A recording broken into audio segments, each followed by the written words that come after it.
bau. Tapi anehnya, manusia tetap hidup di atasnya. Rumah-rumah berdiri di atas kali. Kayu seadanya, seng bolong, tapi itu rumah mereka. Anak-anak main di pinggir kali, nyari mainan dari sampah. Sampah, jangan ditanya, tiap sudut penuh. Kadang kita lupa, ini sungai, bukan tempat pembuangan akhir. Dan tiap hujan turun, banjir jadi langganan. Air kali nggak bisa ngalir, malah meluap ke rumah warga. Lalu datang Kang Deddy Mulyadi, nggak banyak janji, tapi tangannya langsung kerja. Satu persatu, bangunan liar dibongkar dengan cara manusiawi. Sampah dibersihin, tepi kali ditata. Warga diajak pindah dengan layak, bukan digusur semena-mena. Sekarang, airnya mulai jernih. Angin sore nggak bau lagi.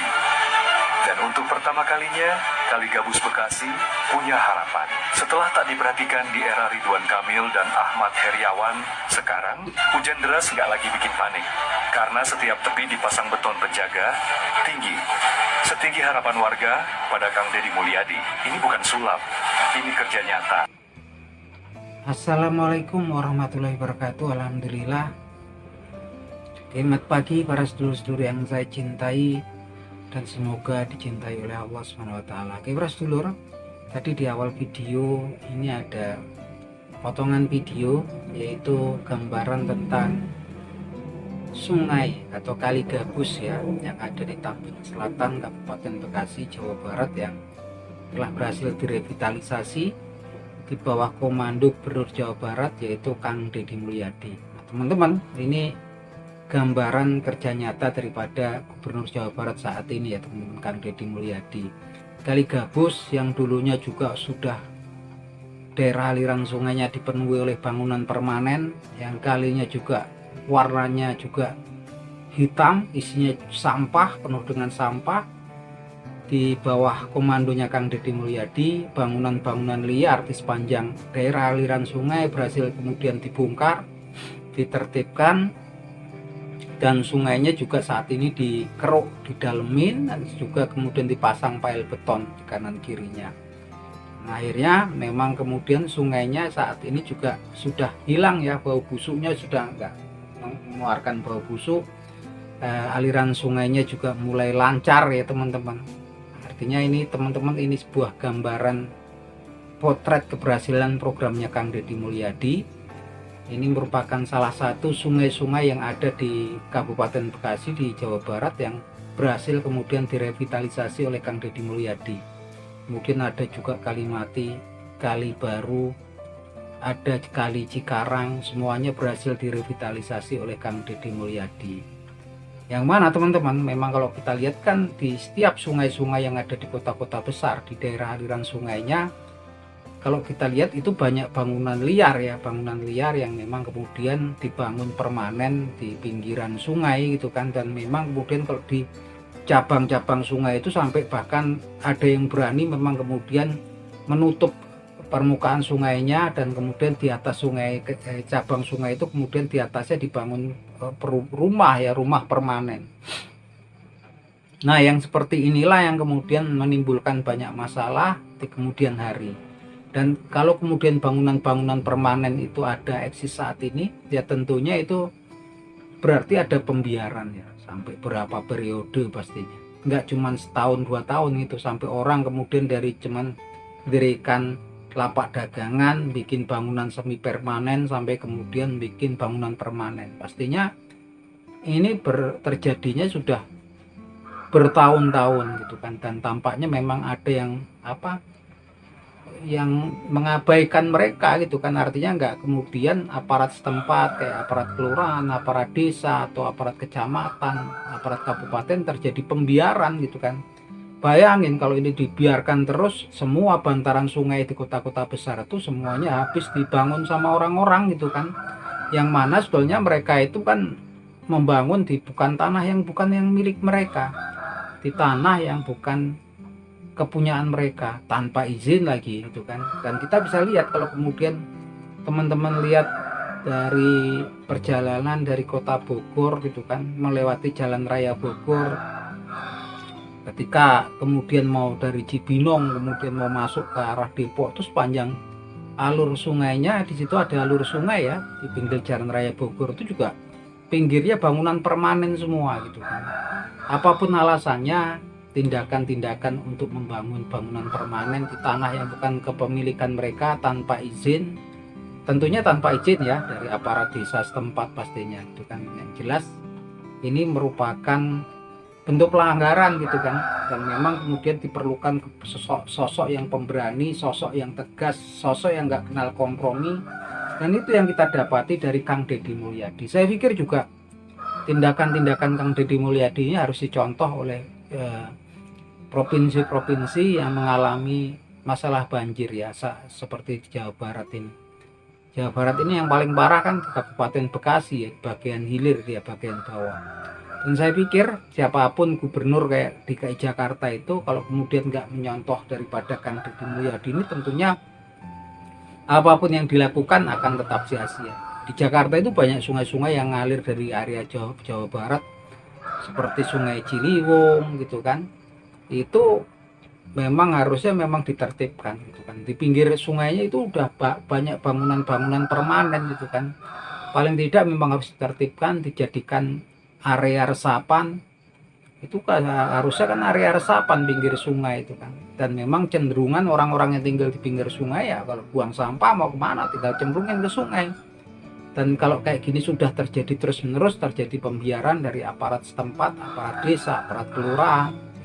Suatu ketika nanti ketika bangunannya udah penuh, jadi bentuknya seperti desa ataupun kampung, ketika mau timbul masalah di situ, ketika mau ditertibkan kan pastinya juga akan menimbulkan masalah sosial ya.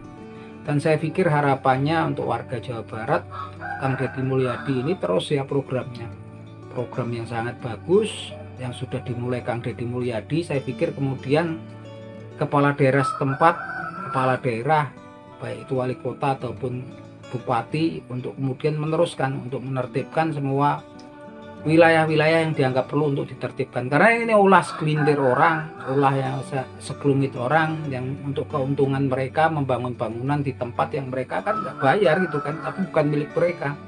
Ketika timbul masalah banjir yang kena adalah masyarakat umum. Jalanan juga rata-rata kan di pinggir jalan tuh penuh itu kan, drainasenya jadi nggak bagus gitu kan, pembuangannya ke sungai.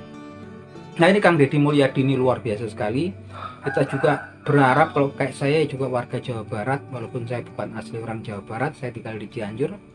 Harapannya nanti juga di kawasan Puncak yang udah dimulai kemarin programnya Kang Deddy Mulyadi untuk menertibkan bangunan-bangunan yang ada di daerah resapan air di Puncak Bogor sana juga sepertinya moga-moga diteruskan terus oleh Kang Deddy Mulyadi gitu kan. Karena ini sumber-sumber masalah ya gitu kan. Yang daerah harusnya untuk tempat resapan dibangun perumahan, dibangun bangunan-bangunan yang untuk hiburan segala macam. Terus mau kemana airnya, mau resapnya, dibuangnya ya ke Bekasi, dari Bekasi juga sebagian ke Jakarta gitu kan. Apapun itu memang kemudian memang kita harus apresiasi langkahnya Kang Deddy Mulyadi. Nggak cuman kemudian omong-omong, Kang Deddy Mulyadi langsung melakukannya dengan realisasi, langsung tindakan action gitu kan. Makanya kemarin juga saya merasa aneh ketika kemudian ada sekelompok anggota Dewan dari DPRD Jawa Barat yang kemudian sepertinya nggak cocok ya, nggak akur dengan Kang Deddy Mulyadi, yang kemudian mengatakan bahwasannya sampai kemudian marwah DPRD Jawa Barat itu udah nggak ada gitu kan, karena eksekutifnya yaitu pemerintah daerah Pemda Jawa Barat itu seakan-akan kalau melakukan program ataupun tanpa melakukan koordinasi dengan DPRD Jawa Barat. Dan ini memang tampaknya dari sekelompok partai aja ya teman-teman politikus yang sampai kemudian dalam sidang paripurna DPRD Jawa Barat mereka melakukan walkout. Saya nggak ngerti gitu kalau tokoh seperti Kang Deddy Mulyadi ini kok kemudian seperti mendapatkan penolakan gitu kan. Mereka nggak suka dengan program-programnya Kang Deddy Mulyadi. Kalau Kang Deddy Mulyadi kayak kemarin kasus untuk menertibkan sungai-sungai yang ada di Kabupaten Bekasi, kalau kemudian berkoordinasi dulu dengan legislatifnya pastinya juga prosesnya akan panjang. Sedangkan kemarin kan memang ketika musim hujan urgen ya teman-teman. Yang jelas memang itu cuma dari sekelompok partai aja teman-teman. kalau kita lihat secara umum partai-partai yang lain, nah, para politikus yang mengerti ya gitu kan, apa yang dilakukan Kang Deddy Mulyadi itu semata-mata untuk kemajuan, untuk kesejahteraan, dan untuk mengatasi solusi-solusi, memberikan solusi terhadap masalah-masalah yang ada di masyarakat.